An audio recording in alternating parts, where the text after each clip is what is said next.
その当時関八州と言われた関東一円の土地は大名所有の領地が極めて少なく、徳川幕府直轄の天領と旗本所有の知行所が複雑に入り組み、ために頻発する各種事件の解決は困難を極めた。幕府はこれらの解決のため関八州取締出役を組織し、その総元締めに勘定奉行を任命した。勘定奉行には幕府の財政を担当する勝手方と天領及び旗本知行所の司法行政を担当する久慈方との2種類に分かれ、久慈方は道中奉行も兼務していた。この物語はそうした関八州取締出役とその総元締めである久慈方勘定奉行の活躍を描くものである。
殿、勘定吟味役の青木様より差し交わされたと申す若い侍が参っております。これはどうも殿の仮病を探りに参ったかと思われます。ですから殿、はよう男の方へお戻りのほどを。分かった。はい。昨べもだいぶ熱に浮かされまして、一晩中。それはご心配のことで、奥方様、せいぜいご用心なされますように。では私はこれで。でもご用でお出向きなされたのでござりましょう。いえ、吟味役の青木三左衛門様のお声がかりで、実はお奉行のご様子を。おう、今井かい。奥方。あなた。跡部だ。ありがとうよ。拙者は小進組の中澤陽介と申します。青木様の。ああ、聞いた。まあそう硬くならずに楽にご楽に。お加減いかがでございますか。お加減か。至極良好。至極良好と申されますと。まず病気ではないな。国、酒だ。はい。役所へ帰ってな、後部屋ピンピンしてると伝えてもいいぞ。ご病気だいぶ重いようでございますな。なかなか話せるな。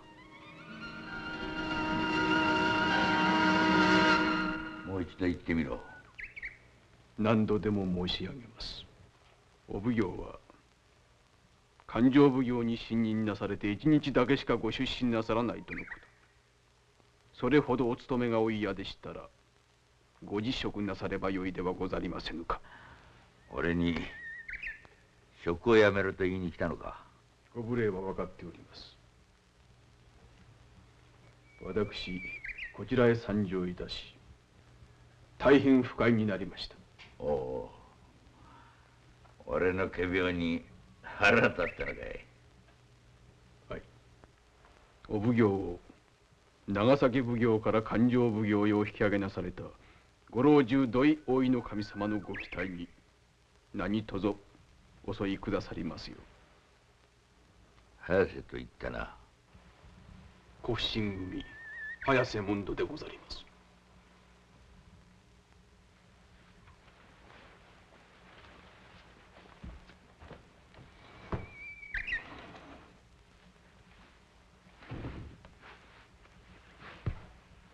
良い部下になりそうなお方でございますね。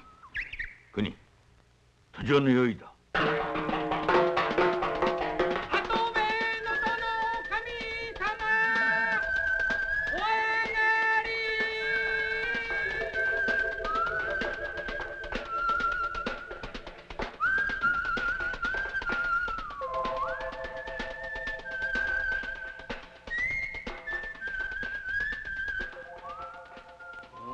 跡見か待っておったぞ。足尾の銅山の件じゃがおおよそ目星がついたか。長崎より帰り手前屋敷に引きこもりまして。聞いた。吟味役がこうしておったぞ。そうか、目星がついたか。さすがは跡見。跡部でございます。これは失礼。で、足尾の銅の産出量の具合はよほどの減りようか。領域10年前の産出量に比べますると昨年はほぼその半分の量しか大阪の銅材は回っておりません。しかも10年前から見忘れば設備を整え妊婦の数も優に3倍。それに鉱脈が枯れたという報告もございません。とすればやはり不正があるのか。秋より囲い置きが行われておると見て間違いございますまい。とすれば容易ならぬことじゃ。やってくれるな跡見。やらせるために長崎からお呼びになられたのでございましょう。ただし跡見ではござりません。これはまたまた失礼。では頼んだぞ跡部。早瀬中田、本日ただいまよりその方たち関八州取締出役を申し付け。これは破格な。ありがたくお受けいたします。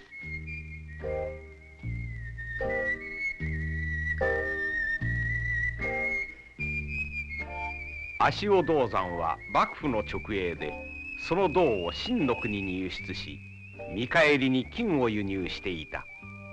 したがってその銅の産出量が幕府の財政を左右していたのである。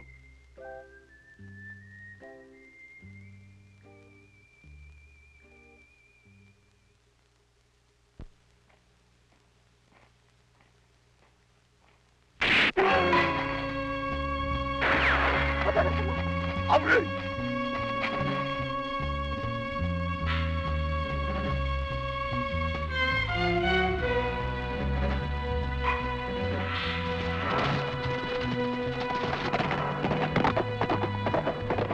何者でしょう。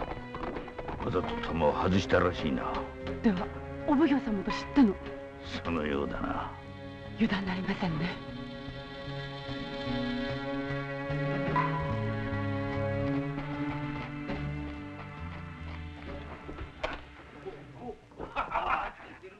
おい、酒のよ酒が、酒持ってこい。はい。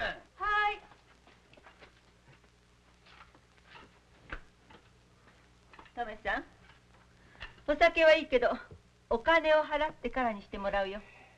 だって安いけどお店やってるんじゃないからね。なんだと地蔵の総元締めが惚れてなきゃあばらの一本はたげったらだくそ。うだうだ言わずにお金がなかったら出ておきよ。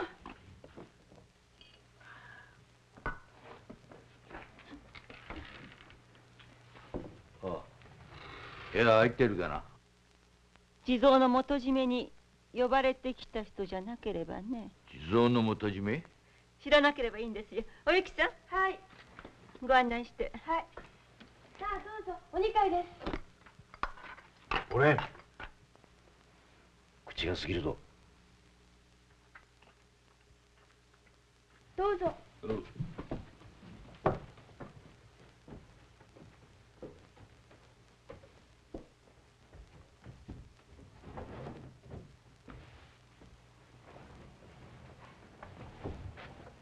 地蔵の元締めっていうのは甲府の親分かい。いえ、この山の総元締めをしている人です。大きな声では言いませんけど、この足尾ではお代官様より偉い元締めでございますよ。おお、代官よりね。このお上はその元締めをっぽど嫌ってるようだが。元締めはおかみさんを好きなんですけど、あ、着替え持ってきます。おう。おさめ、さっきは怖かったろう。お前は江戸へ帰って軽業小屋の頼りで収まってる方が無事だぞ。いいえ、軽業小屋でみなしごだった私を拾って育ててくださったお殿様を一人ぼっちにして見捨てて帰るわけにはいきません。うん、見上げた根性だ。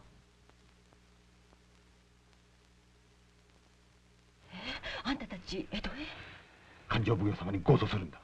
このままじゃ俺たちの暮らしが立っていけねえ。でも小頭のやた七が一緒じゃ。人目をはばかってああやってるが、実は言い出したのは小頭だ。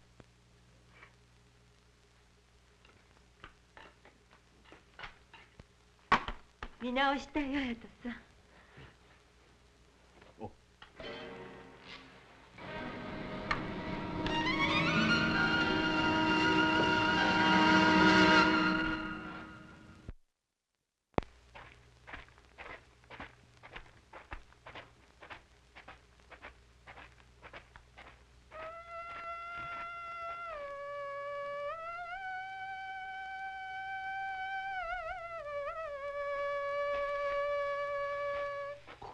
殺し屋。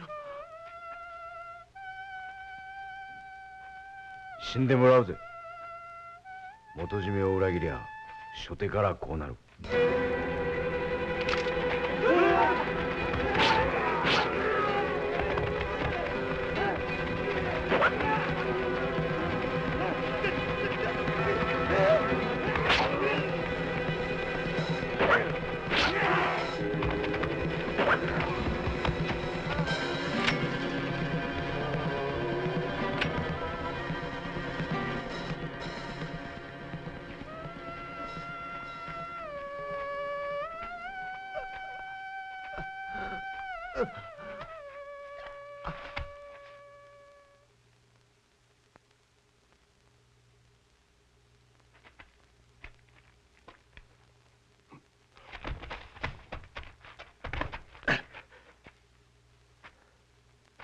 ダメだ。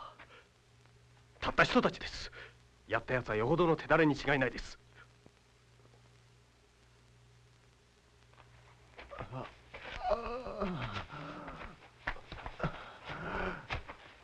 おい、しっかりしろ。しっかりしろ。あいつはしてや。中澤さん、早瀬の旦那、お奉行様お着きですぜ。何、その総元締めが銅の隠匿横流しをやっていたというんだな。はい、そればかりじゃなく、我々の日当は米が1日8合ポッキリ。これじゃ食っていけず、思い余って江戸の勘定奉行様に訴え出ようとしたのを。元締めの配下に切られたというんだな。はい。もう一つ聞く。その横流しには関係している商人が必ずいるはずだ。知ってるか？はい。大阪商人浪速屋徳右衛門が年に2度ここへ参りまして銅を運び出しております。やはり睨んだ通りですね。お役人様でございますか？のようなもんだ。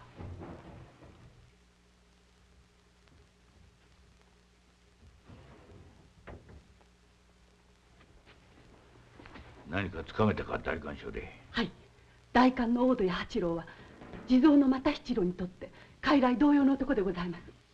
お奉行狙撃。そのような強行手段を取れとは。とは申されませなんだ。しかし勘定奉行に乗り込まれては私が困る。いや、私だけではない。お代官がお困りになるはずだ。月々決まった額を差し上げています。お嫌でしたらなぜ最初からお断りなさらん？それはお前は山に働く甲府どもを統率しているからだ。いや、私だけではない。お代官がお困りになるはずだ。月々決まった額を差し上げています。お嫌でしたらなぜ最初からお断りなさらん？それはお前は山に働く甲府どもを統率しているからだ。お前の一言で山は動くし、また一斉に休みもする。休まれては公儀に対しわしの立場が立った。それゆえ国事はやめていただく。で、お奉行は死んだか？まさか。単に嫌がらせをしただけです。で、知らぬが仏、奴らは大胆に乗り込んできましたよ。堂々と居酒屋の2階に陣取っています。お前、わしに会うなと言いに来たんだな。お会いになりたければご随に。どうなされました、お代官様。お顔の色が大層青いようですな。その男が浪速屋徳右衛門といい、地蔵の又七郎と組んで銅をこっそり運び出している悪徳商人でございました。すると俺を狙ったやつが地蔵の又七郎か。嫌がらせか。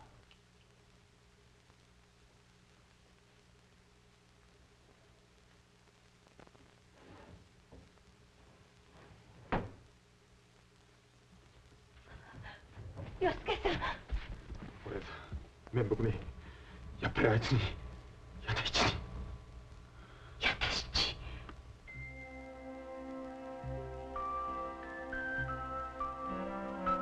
じゃあよろしくお願いします。お世話様で皆さんによろしく。気をつけてな。さあ、あんた早く帰りなされ。はい。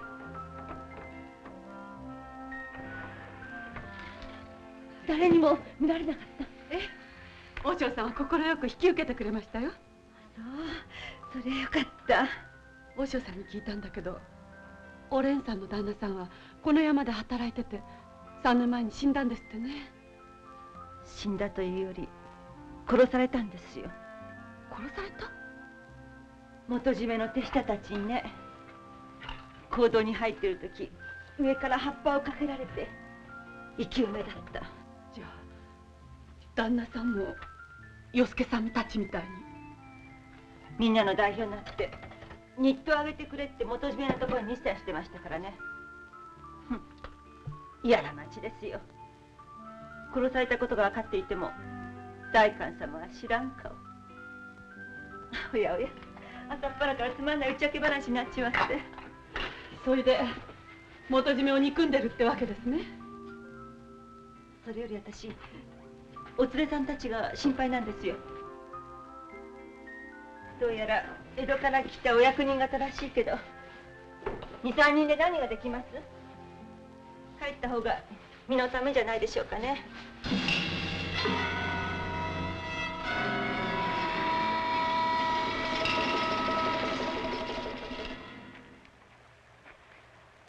この川の上流に精錬所があります。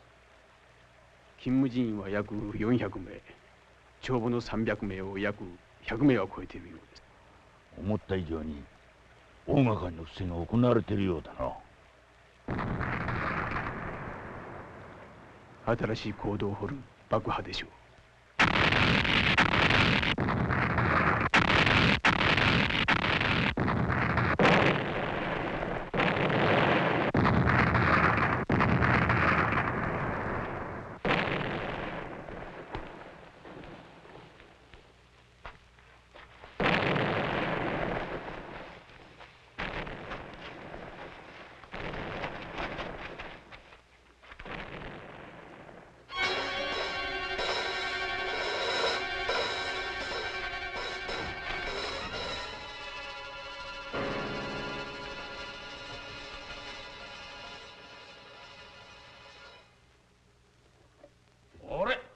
花火はこんなたくさんあるほら。爆裂弾だぞ。そう分かってますよ。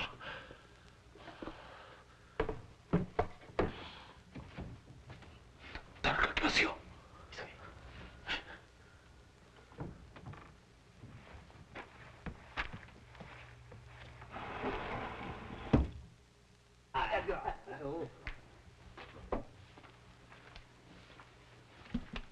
酒をくれ。おや、まあよくご無事で。酔ってんな。あっちこっちで刺されりゃ酔いますよ。ご無事とは何だ。江戸のお役人さんでしょ。ここではね、下手に何かほじくると命の危ないとこなんですよ。ほらご覧なさいな。江戸の役人と聞いただけでみんな狼みたい。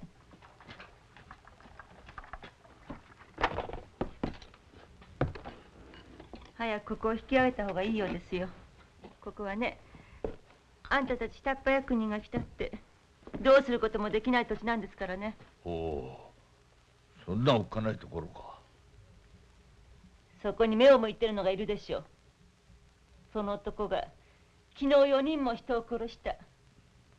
それなのに平気で今夜もまたここへ飲みに来てる。そんな土地なんですよ。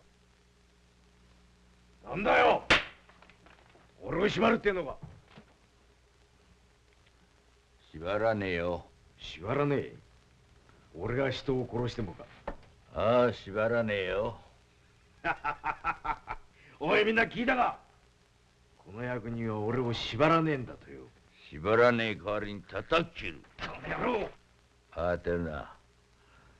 その時が来たらばの話だ。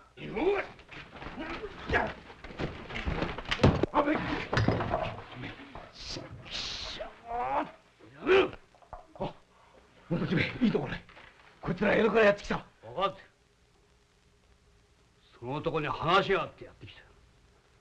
お前たちは外せ。地蔵の又七郎とは貴様だったのか。話って何さ。また鼻薬を効かせるんでしょ。いつも元締めのやる手なんだ。ところがな、この男は鼻薬が効くような相手じゃない。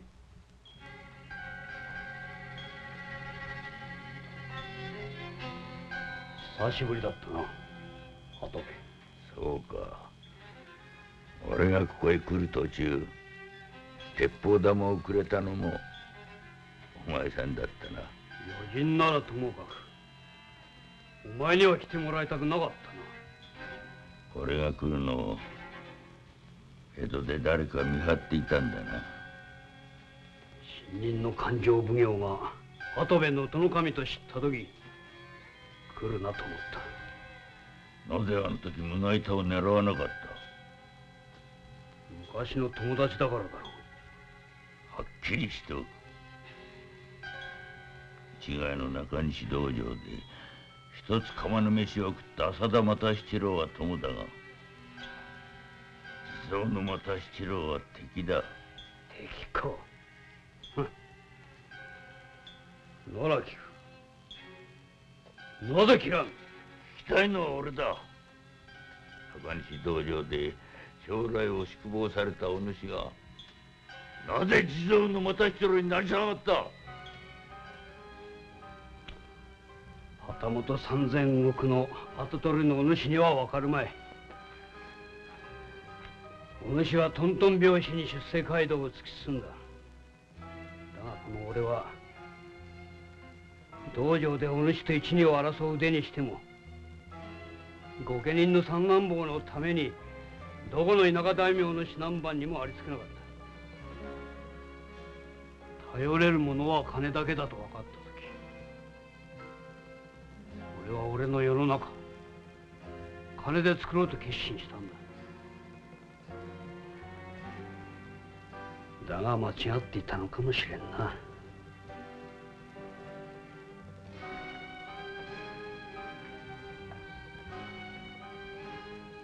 どうだ、切るか。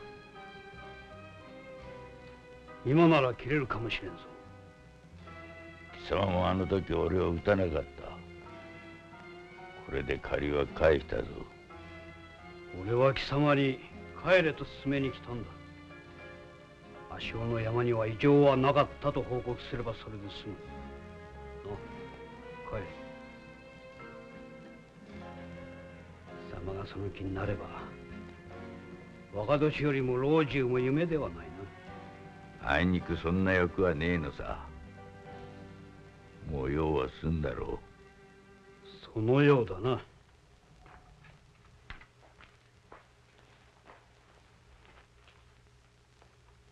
明睦までには帰れよ。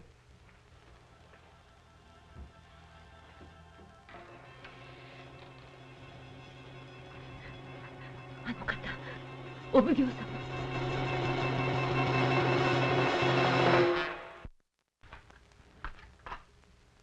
もう遅いんですよ。お部屋へ戻っておくんなさいな。オレンザ、お奉行を起こしてくれ。話があるんだ。なんだい話ってのは。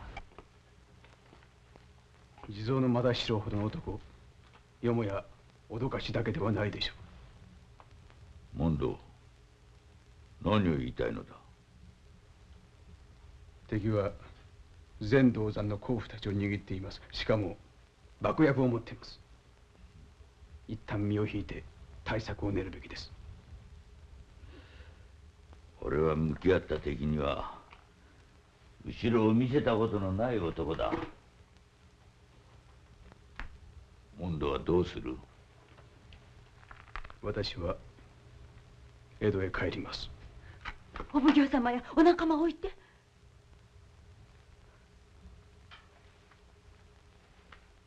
地蔵の又四郎は倒すべきです。しかし倒すためには一旦奉行所へ帰り、吟味役に実情を申し上げ行動を取るべきです。意見が分かれたようだな。二階の連中には黙って帰ります。早瀬さん、止めんな。立派なこと言ったって命が惜しくなったんですよね、早瀬さん。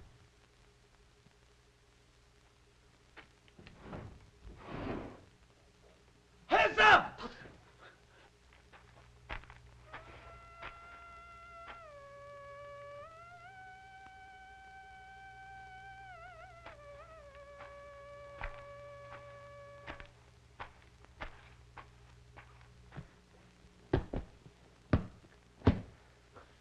いいじゃないか、達。人間いろいろ考えがあるんだ。違うんですよ。このちょぼいちの出す小網町で早瀬さんの懐をすり損なった時、腕の一本も叩き切られてもよかったのを、それを助けてくれたんだ。それなのにいざ鎌倉っていう時にあの旦那と一緒に仕事ができねえのが悔しいんですよ。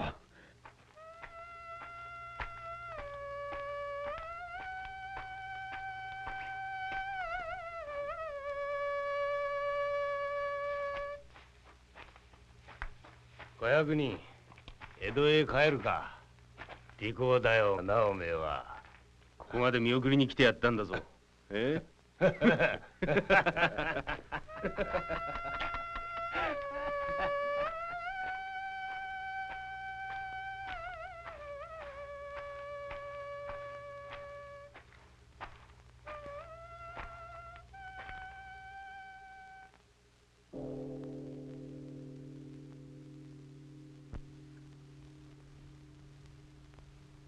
明睦。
お代官、何故の出発が明日となりましたが、現物をお見せしといてもよろしゅうございますな。山野辺のやつが蔵を開くと申しておった。わしは一切知らんぞ。では山野辺さんに蔵を開かせます。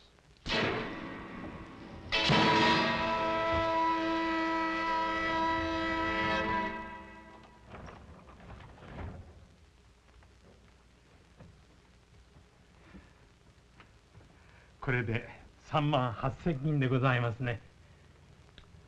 またお前さんの蔵が立つ。蔵の立つのは私どもばかりではありませんよ。ねえ山野辺さん。不用心だな山野辺さん。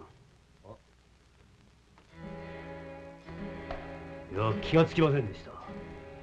異常は別にありません。すぐ閉めます。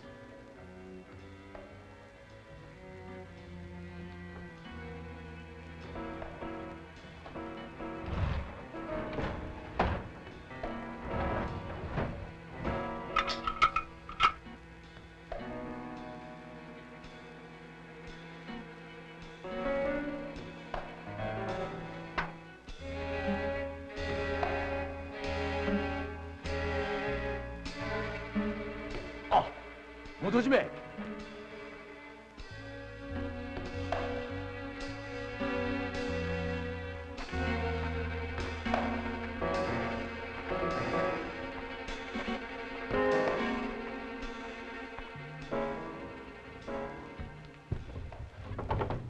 お奉行様。お奉行様はいけねえな。俺が帰ってきたか。いえ、おかみさんじゃなく元締めが来ました。呼んでこいって。また来たのかい。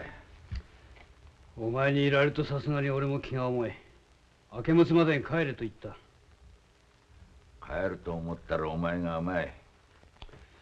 江戸ならともかくここでは俺にお前も勝てまい。そうかな。配下が動き俺んまでお前の手足になってるのを知っている。寺の栗に与助の仲間を集めてることも承知だ。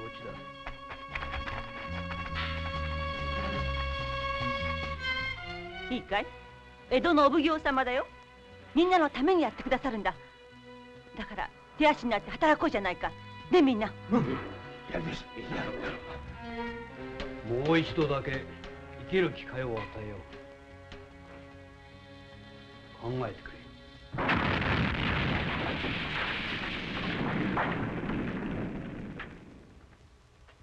済んだ。栗は木っ端みじんだ。貴様、ひでえこと。しかし大事なものは傷つけねえよ。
ではお奉行殿。やらねばなりますまい。どうあっても山は立ち退かなければ。しかしやらなければご家老の藩の山の道もあなた様の藩も後部の調べを受けますぞ。調べを受ければ囲い置きも何わへの横流しも歴然となりましょう。いやそれはならん。それが分かればお家の不沈に関わる一大事。いや不沈どころではござらん。熱望でござる。しかし仮にも江戸の勘定奉行殿を暗殺とは。暗殺ではござらん。事故死。これなら文句もございますまい。手勢を要請したのは万が一の場合でございます。事故死というと？私が跡部を行動に誘う。地雷を行動に仕掛けて潰す。事故死の？ただし明朝まで待ちましょう。あの男がバカでなければ立ち退くはず。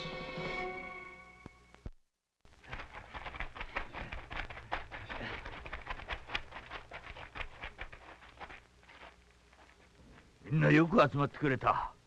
礼を言うぞ。お奉行様、与助や死んだ仲間の敵を取ってくださいまし。お願いします。お願いします。お願いします。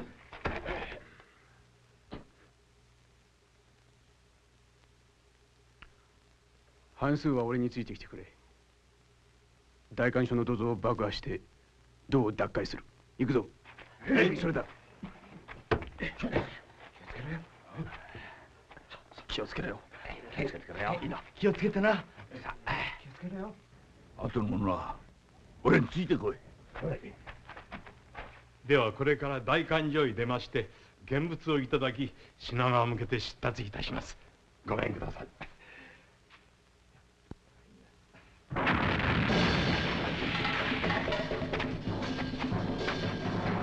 代官所。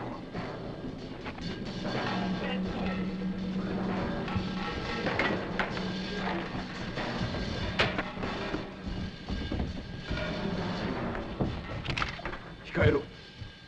関八州取締出役だ。引け。関引け。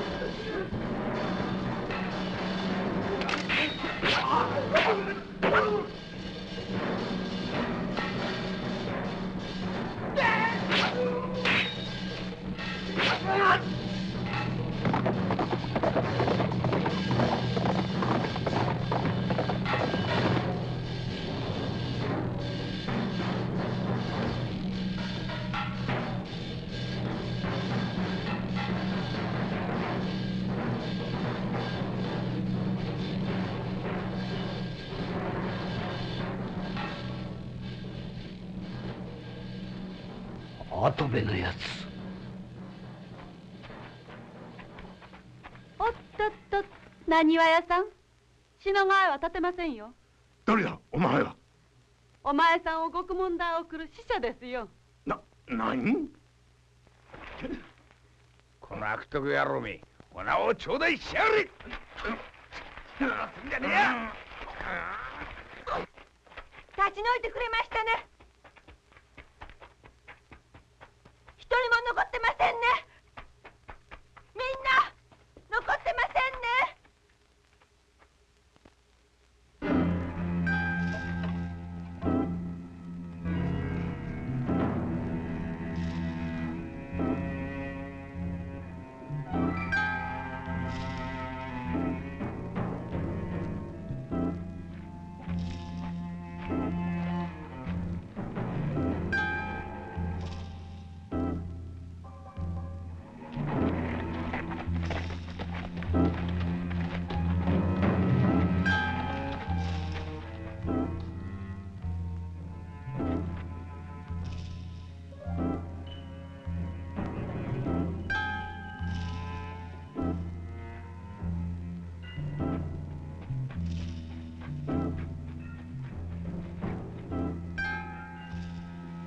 ここは危ない。どいてろ。聞きたいことがあるんです。怒ってませんか、私のこと。命を惜しむ卑怯な男って言ったんです。離れてろ。言って。始まるぞ戦が。だからその前に聞きたいんです。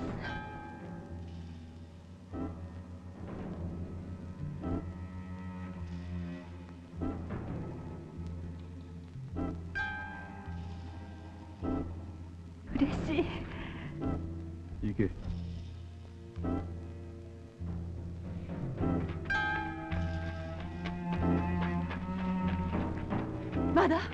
まだよ。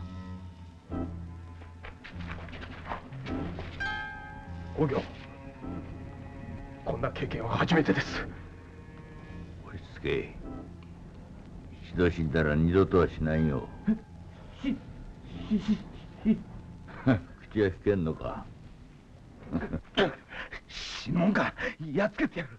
やっとたっつぁんらしくなったな。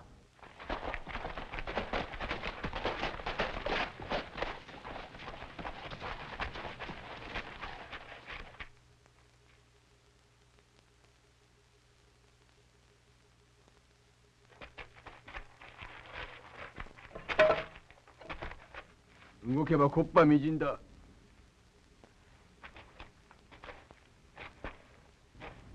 後で貴様とは最後の決着をつけねばならん。来い。よし。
お前には勝てなかったな。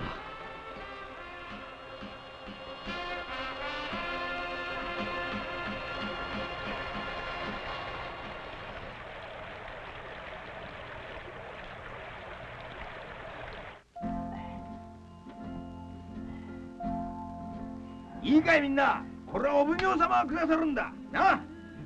これからな、江戸へ足を向けて寝ちゃいけないよ。おっと、それからな、これから一生懸命精出してな、山行って銅を掘るんだな。これはな、江戸へお帰りになったお奉行様のことづけなんだな。いいね、分かったね皆さん。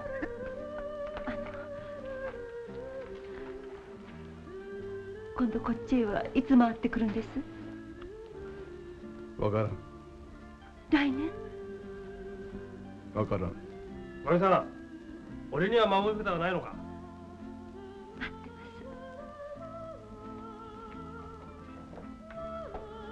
す。おかみさん、なんだ、俺の言うことは聞こえんのか？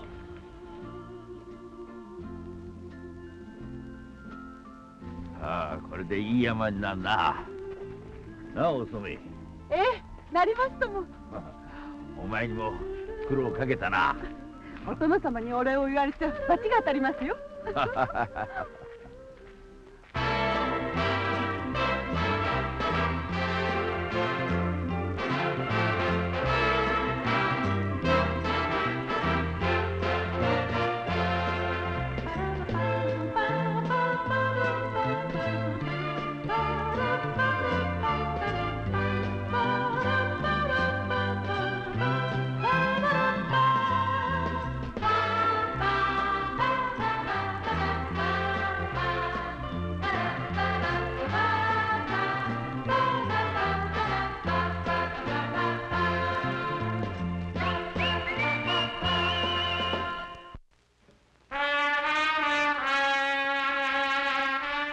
その当時関八州と言われた関東一円の土地は大名所有の領地が極めて少なく、徳川幕府直轄の天領と旗本所有の知行所が複雑に入り組み、ために頻発する各種事件の解決は困難を極めた。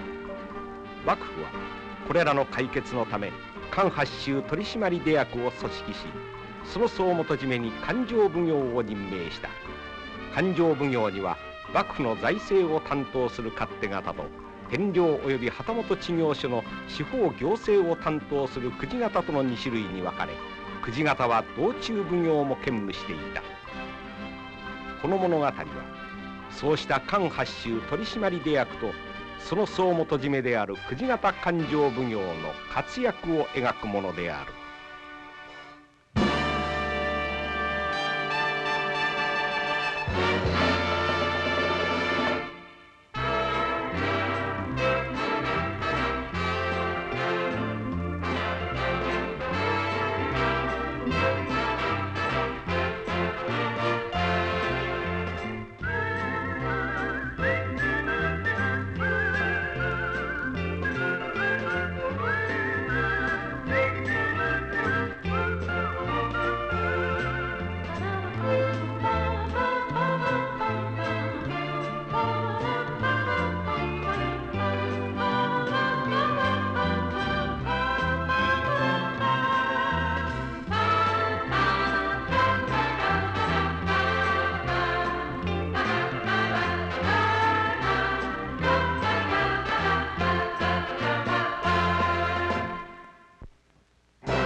今一度申してみられ。ティンパンなれば何かと目をかけるのも忘れ、よくも大勢の前で世に恥をかかしたな。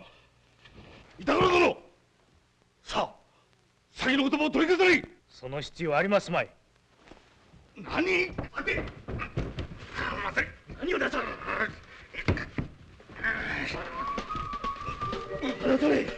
どうなさりました。ここは殿中。大名同士の争いはみっとものございます。離され。高崎の殿様もいい加減になされませ。理由は知りませんが、仲裁は時の氏神。それともこの跡部能登の神の仲裁では気に入りませんかな。ど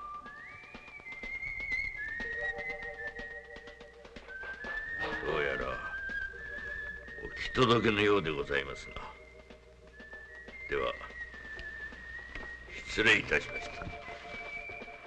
上州高崎8万2千石と安中3万石とはかねて犬猿の中であった。何かにつけて競い合い、両者の確執は日に日に激しくなるばかりであった。この江戸城内での争いはすぐさま2つの藩の国表へ知らされた。何？我が殿が松平殿に無体なことをされたと。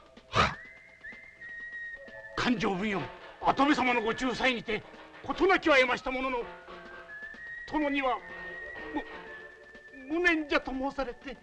俺松平右京之助、何かといえばこの安中を目の敵にしようって若い殿。同じことは三里ばかり離れた隣の藩高崎城城代狭山大膳にも伝えられた。さほどのことをいちいち報告に参らずと。まあよい、下がって休め。殿にはわしからよく手紙で申し上げておる。はい。いくつになっても怒りっぽい殿には困ったもの。8万2千石が3万石を相手に喧嘩を売ることもあるまい。家中の者には伝えずともよい。よいな。はい。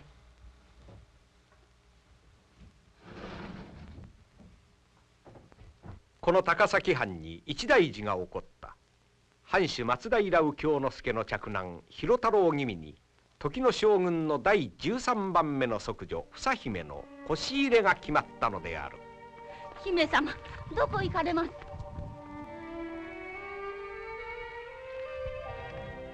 沢野井、私は高崎へなどは行きません。そう申されても、すべて父君である上様がお決めになったこと。お父上か。この年になるまで一度もお目にかかったことはない。沢野井、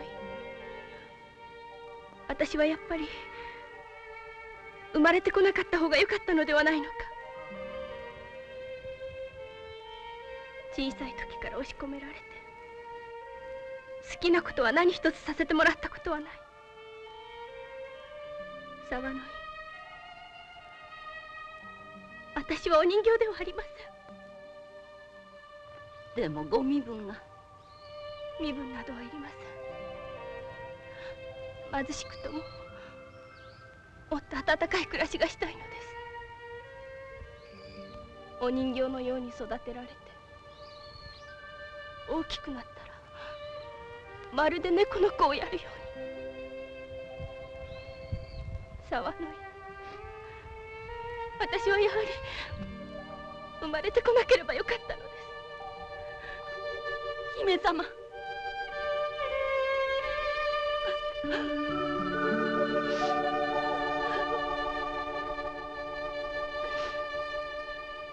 や、せっかくのお奉行のお招きに遅参してしまいまして、どうも申し訳ありません。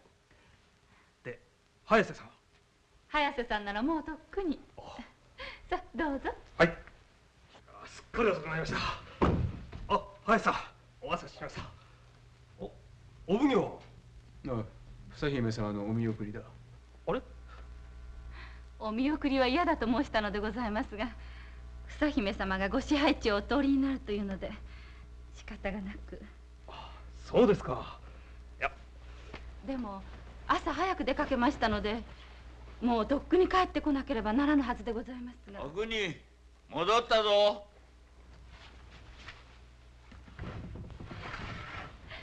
お帰りなさいませ。本日はご苦労様でございました。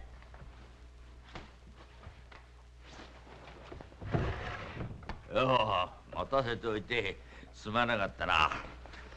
お見送りの帰り道にご老中に飲まされてしまってな。お奉行が明るいうちから酒を召し上がるのは珍しいですね。なに、実を言うと飲まずにはいられなかったのだ。房姫様の顔を見ると。そんなにお綺麗ですか？何を言ってやるんで。俺はそんな年じゃねえ。ただお顔を見ているとかわいそうでしょうがなかったんだ。そうじゃねえか。房姫様の母上はお側室といっても元は弥生の娘だ。身分が卑しいからといって生まれた時から押し込め同様。へえ、将軍様のお姫様でもそんなことがあるんですな。そうよ。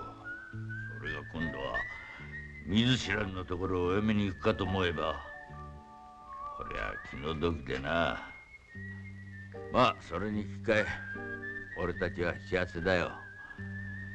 気ままに生きられるってことはどんなに幸せだか。その通りでございますよ。でもあなたはほんの少し気ままに過ぎます。え？なるほどな。さあ早く支度をしてこい。はいはい。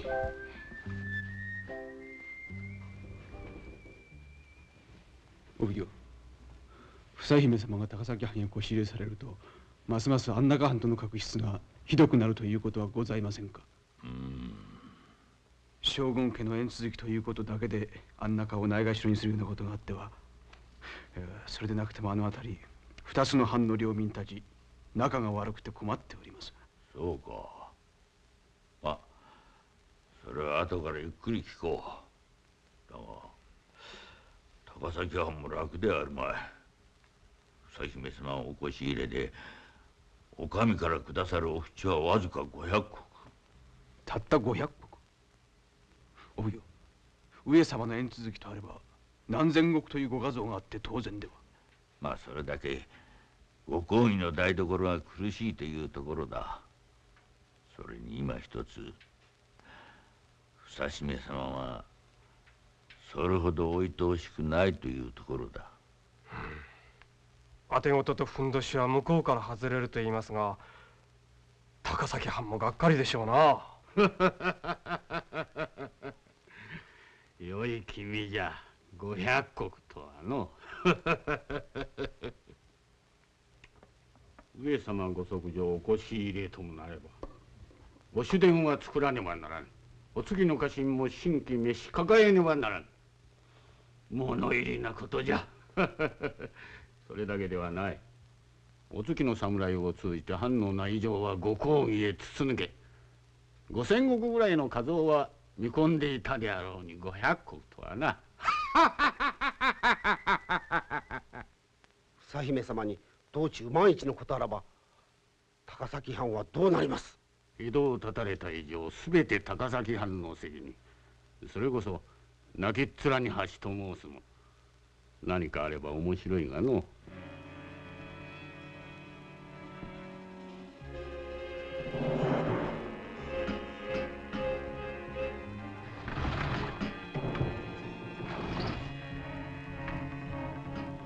新しい仕事の打ち合わせをする。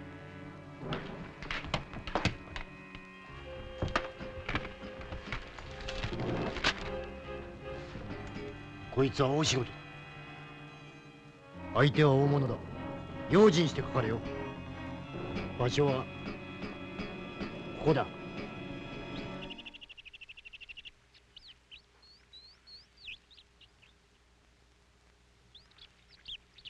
姫様、間もなく高崎のご城下でございます。今しばらくのご辛抱。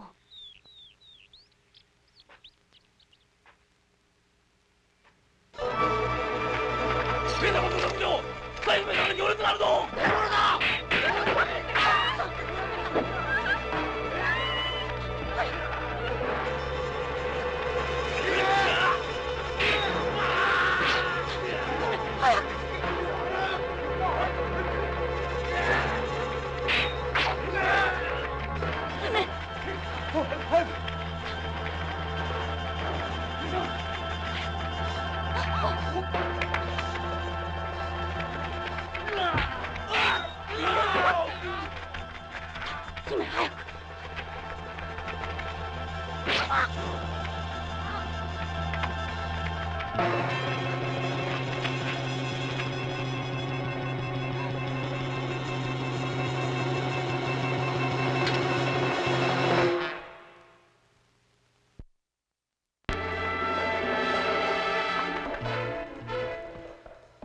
何事だ。一大事にございます。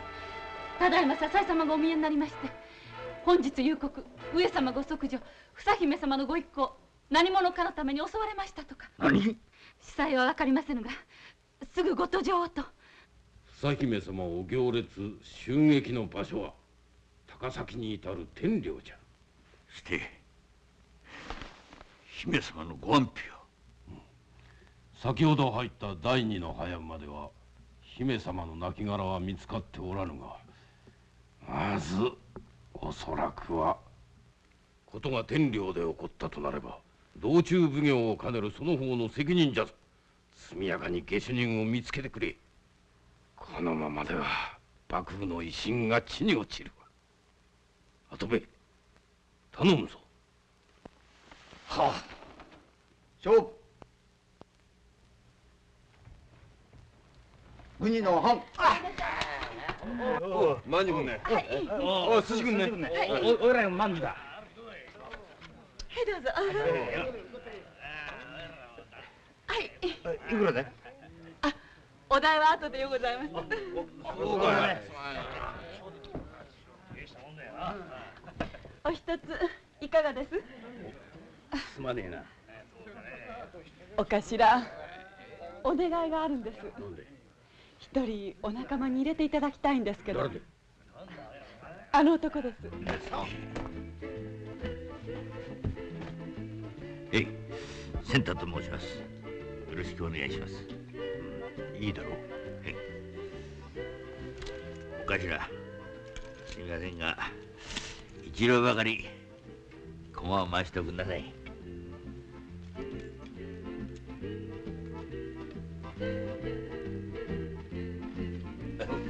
どうもすみません。なるべくつきそうな場所へと。ちょっとすみません。仲間に入れさせてもらいます。はんと行くか。勝。色奥の長。ついてねえな。兄さんの方はどうです？さっぱりだ。おめえさんは高崎の松平様の。うん、そうだよ。懐かしいな。実は私も渡り中元の頃ちょっとご厄介になったことあるんですよ。うん。この頃はどんな具合です？いけねえな。へえ、何かあったんですか？ああ、おめえがいた時はどうだか知らねえが、今はもうみんなピーピーよ。上から下まで銭がねえんだよ。あの頃ご裕福と聞いておりましたが。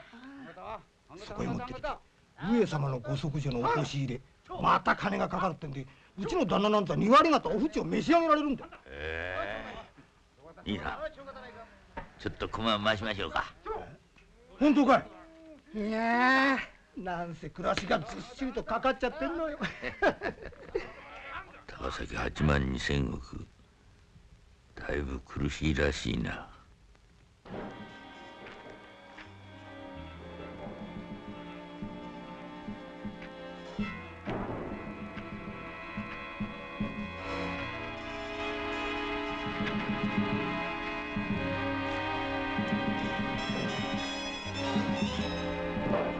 なんだあっしはね、てめえの目のいいのに改めて惚れ直しましたよ。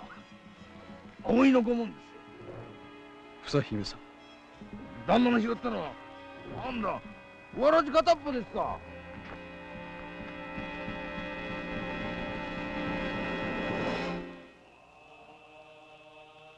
領民の知らせで駆けつけた時は先ほどご覧願ったように全員。ただ姫様のお亡骸だけが今もってこの上は一日も早く姫様のご安否と刺客の追及をお願いいたします。いや、わかりました。全力を尽くします。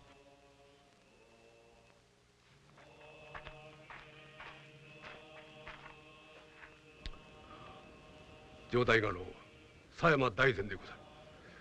主君松平右京之助、若君広太郎君があり、改めて探索方お願いいたす。微力ながらしてご城代に何か思い当たる節があればお聞かせを。いや、何の証拠もないことなれど、おそらくこれは安中藩の。安中藩。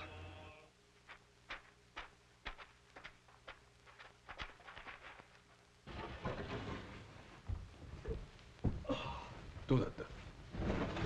ああ、姫の遺体だけは見つかりませんでした。安藤、ここれはどこで作ったわらじだ？わらじなんかどこだって一緒だよね、坂東さん。いいえ、こいつはあん中の陣助わらじ。あん中？丈夫で長持ちするんですが、高いっていうんであんまり売れません。あん中の陣助わらじか。とするとやはりあん中だ。早瀬さん、高崎藩の城代はそのようなことを言っていました。よし、すぐあん中へ立つ。はい。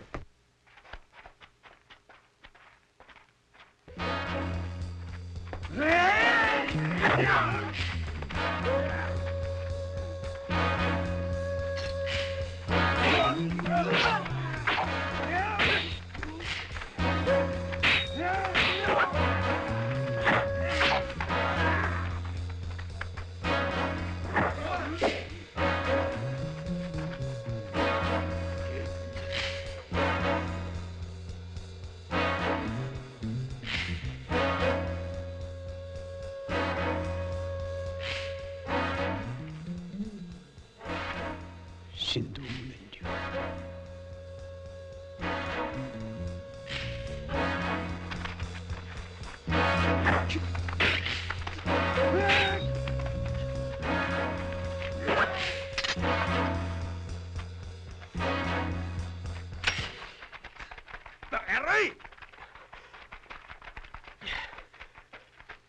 何者だろう。あれは神道無念流だ。そうだ。安中藩の憲法も神道無念流。旦那、これではっきりしたんじゃねえですか。どうやらな。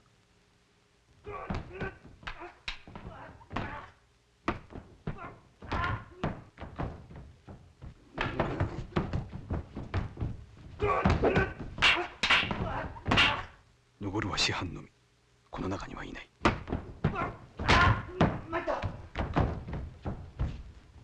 次は東道場主柏木六平太。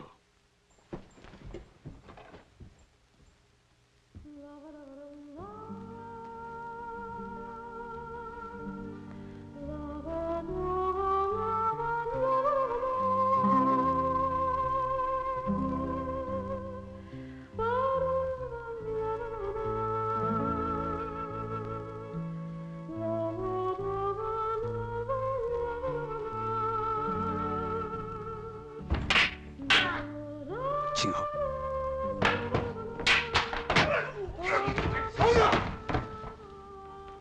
金を取ろうとも看板を外そうとも思わん。神道無念流を恥ずかしめようとも思わん。だったらどうしろというのだ。無念流の使い手は安中藩にはこれだけか。これで全部か。さよう。嘘をつけ。安中への道通りに仕掛けてきたやつ、あれはまさしく無念流だ。他にいないとは言わせんぞ。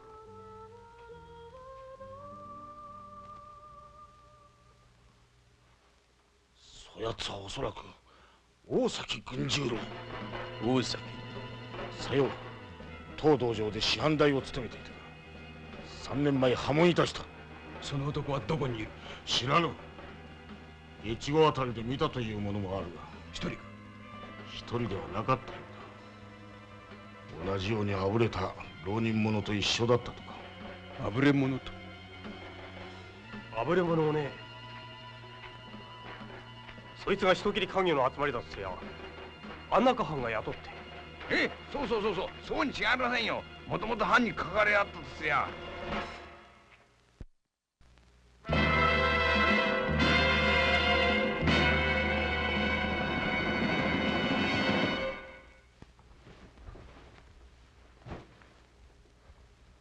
お役目ご苦労に存じます。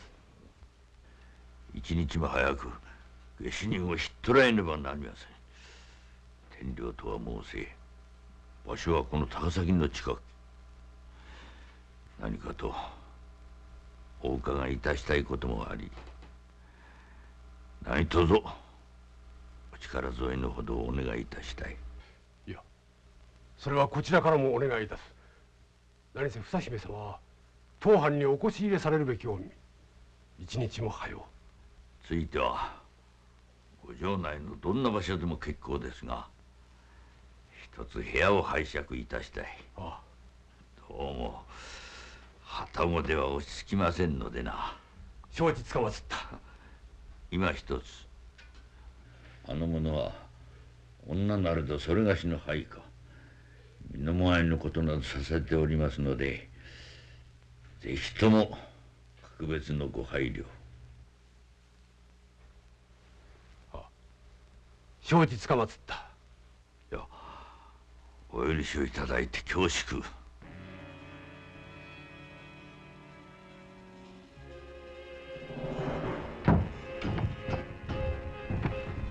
白鳥さん、貴様あれから3日どこへ行っていたんだ？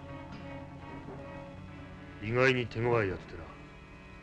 傷を負って手当てをしていた。房姫は死んだ。俺が切った。亡骸は切った拍子に崖から落ちた。確かだな。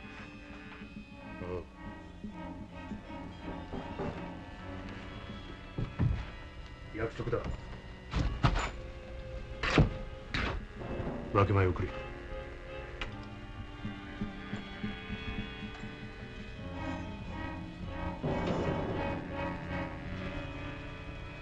大崎、俺はこれで抜けるぞ。抜けてどうする？他にやることでもあるの？どこ行っても俺たちを雇ってくれるところはない。おい、何か考える。世話になったな。もう会うこともあるまい。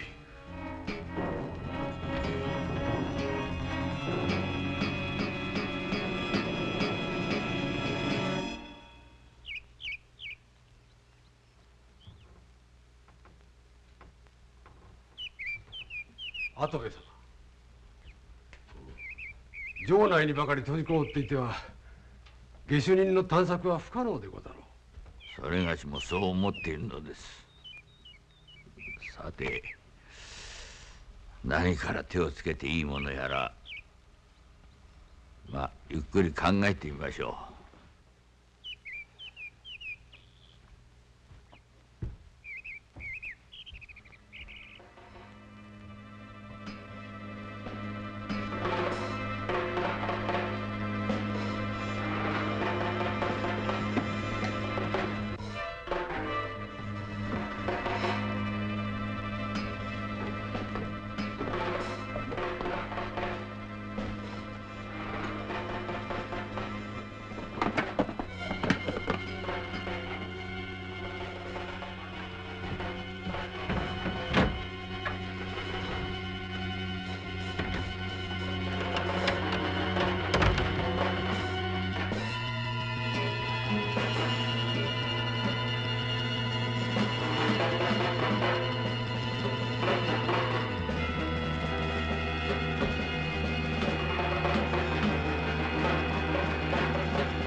お奉行、どれがどれだかよくわかりませんが、最後にしまったの2冊。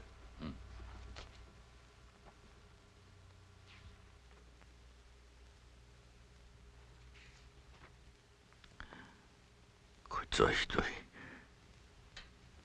江戸で聞いたよりはひどい。これで房姫様をお迎えしたら。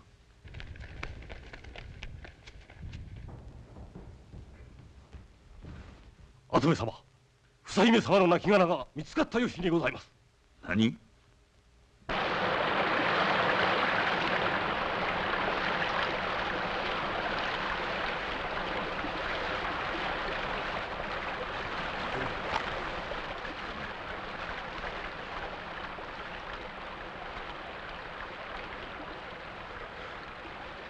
跡部殿、房姫様はここから切られて落ちたとあれば、もはやお命はないものと。ご冗談。もしかすると房姫様は生きておられるかもしれませんな。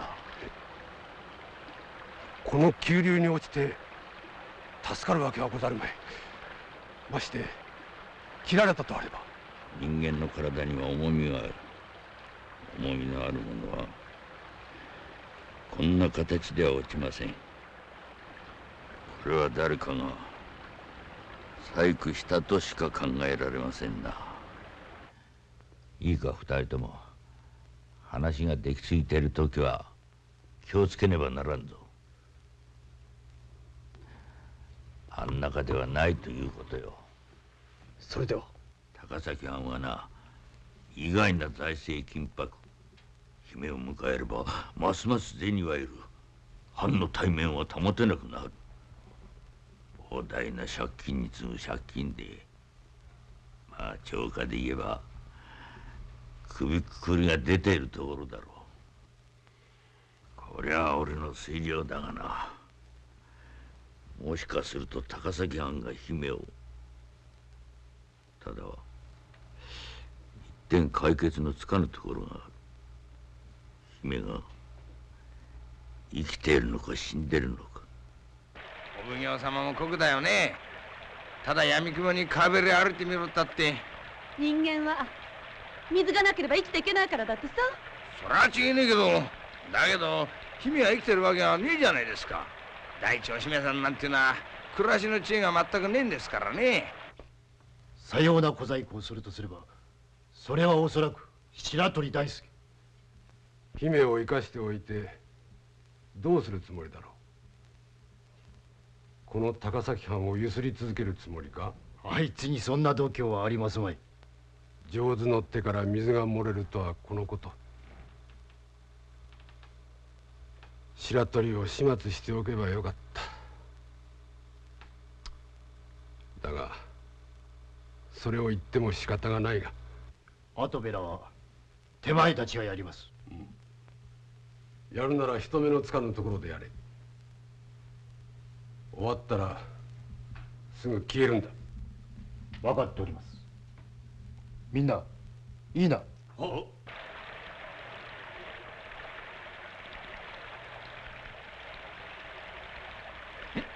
これを人がいるようだぜ。行ってみるか。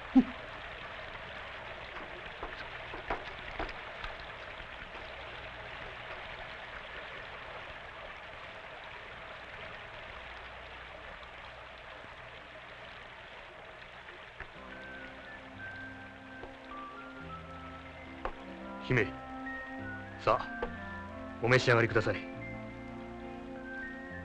それは何ですか？芋がゆにござります。芋がゆ。熱うござりますから、舌を焼かぬようにお気をつけ願います。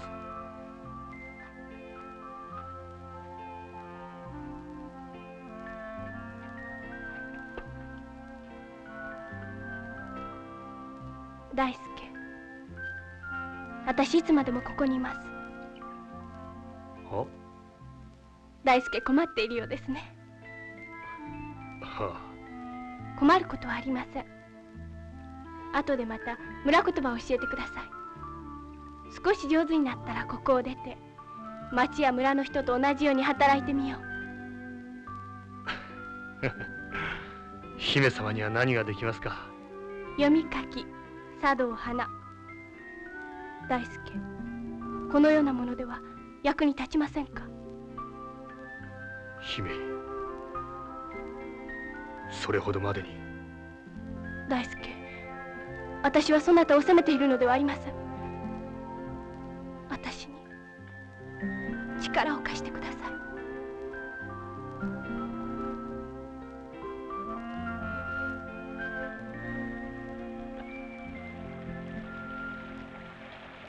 その奉行様に。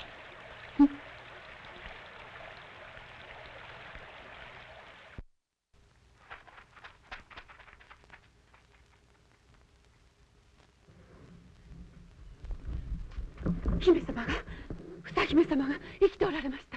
やっぱり浪人と一緒です。よし、姫を新田森の満徳寺へお連れしろ。はい。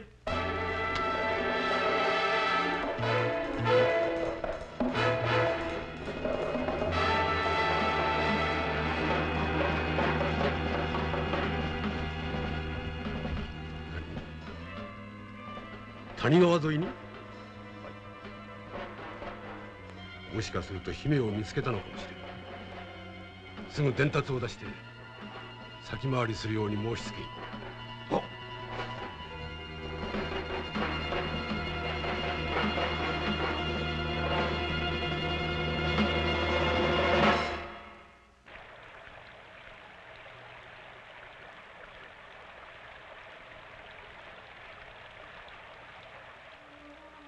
あの時どうして私を切らなかったのですか。その訳を聞かせてください。訳などありません。どうしても切れなかったのです。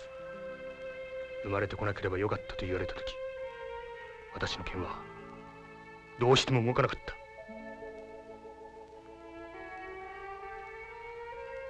何不自由なくぬくぬくと暮らしてこられたと思った姫の口からあの言葉を聞いた時、私はいくらなりわいで人を切ってきたとはいえ、とてもなりわい。姫様には分かりますまい。人を切るのが商売です。今の私は塵や芥と同じです。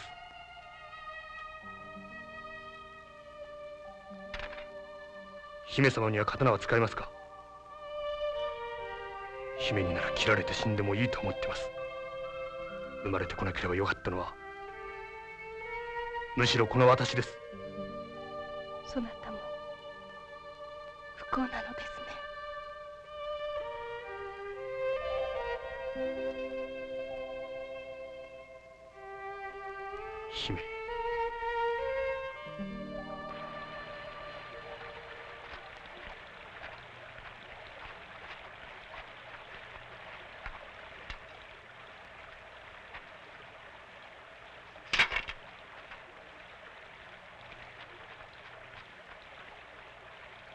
姫、誰かこちらへ参ります。私を捕らえにか。私は死んだのです。ここにいるのは生まれ変わろうとしている房姫です。大輔、捕らえられぬうちに私を連れて逃げてください。姫。大輔、そなたは知恵者であろう。私は死んでもあのような暮らしには。いや、一度はそなたに殺された身。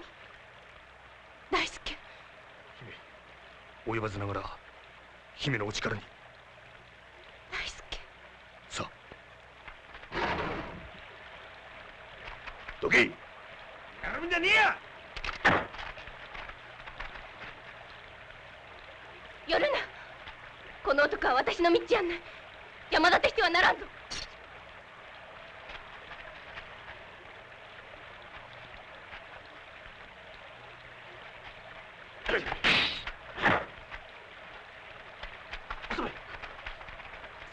お姫様、こちらへ早く。大輔。姫。大輔。大輔。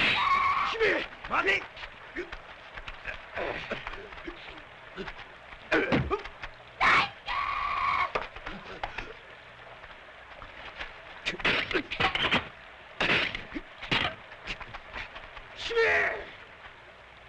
姫は高崎藩を渡さん。貴様も考えようによっては生きる道もある。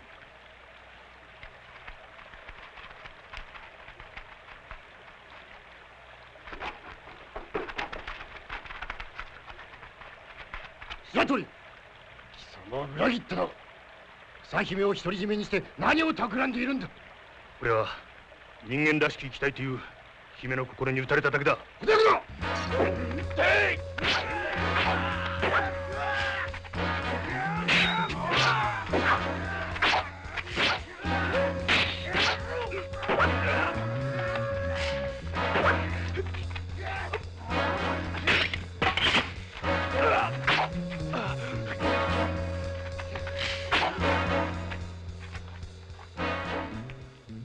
神道無念に貴様だな大崎文十郎。高崎の雇われ者か。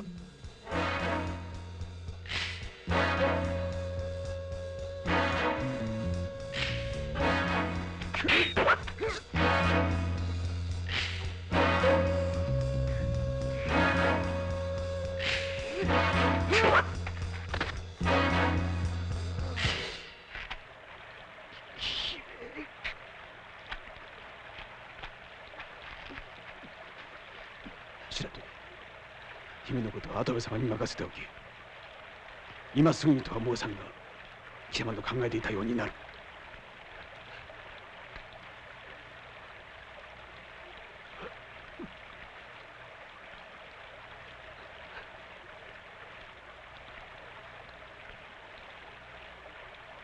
ご城代、ご領内ならばどうにでもなります。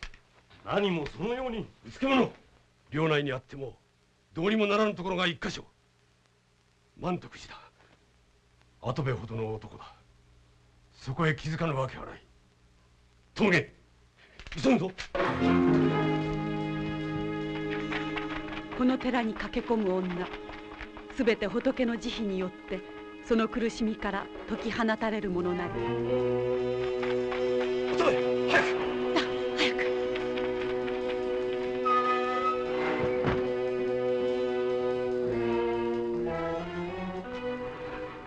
姫様をどうするつもりだ。朝姫様は高崎藩にお越し入れの身分だぞ。今さら取り繕うたってそうはいかんよ。貴様、打ち越しても入るんだ。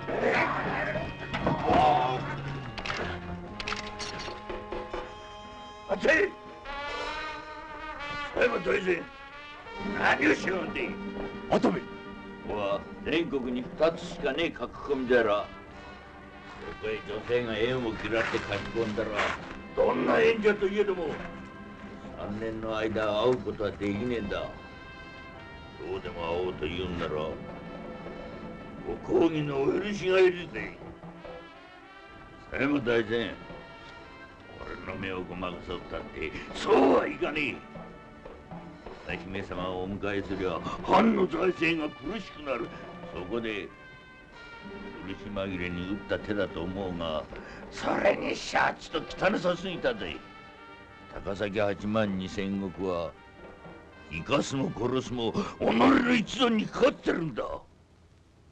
さあ武士らしく腹を切れよ。あと何か数を頼んで俺たち3人を切る気か。おい、返答しろい。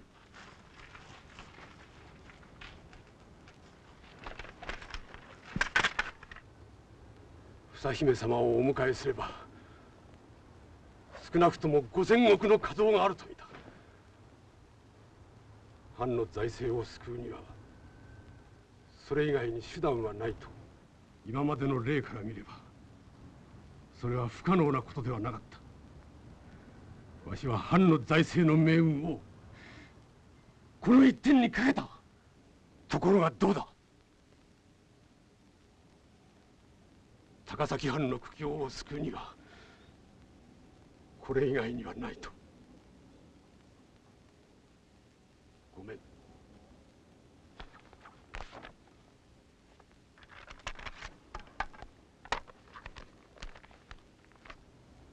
佐山殿、解釈つかまつろ。くそ！どうせこんなことだろうと思った。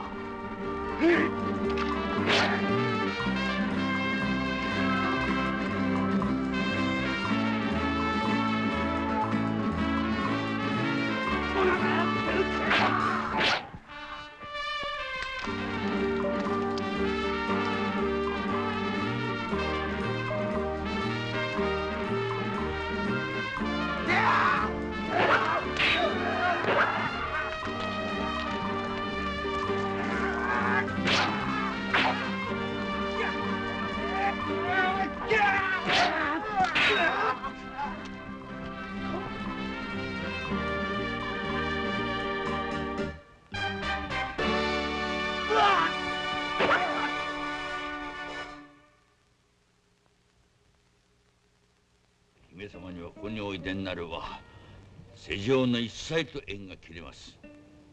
今しばらく当時にてご辛抱願い上げます。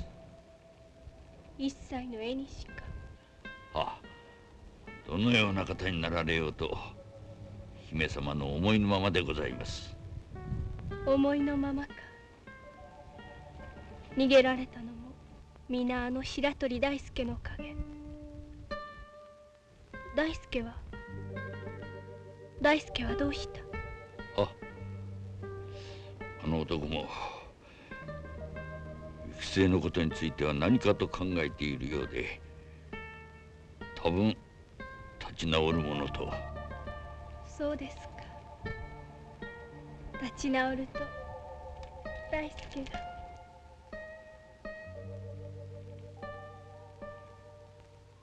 しかし房姫様が駆け込み寺へ入られたとはの。いや、それがしも驚きました。まるで町人のようなお考えで。まあ誰が知恵をつけたかは分かっておるが。はあまあよい。上様はの姫をこし入れさせる時にはよう調べてからにせいとのお言葉であったわ。はあ、まことにそれがしもそのように。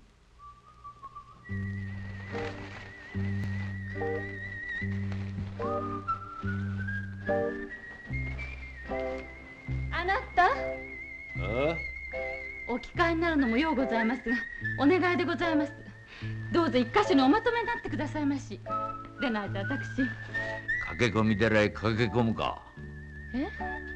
何のことでございますか？おめえ知らねえのか。はい、後でゆっくり教えてやら。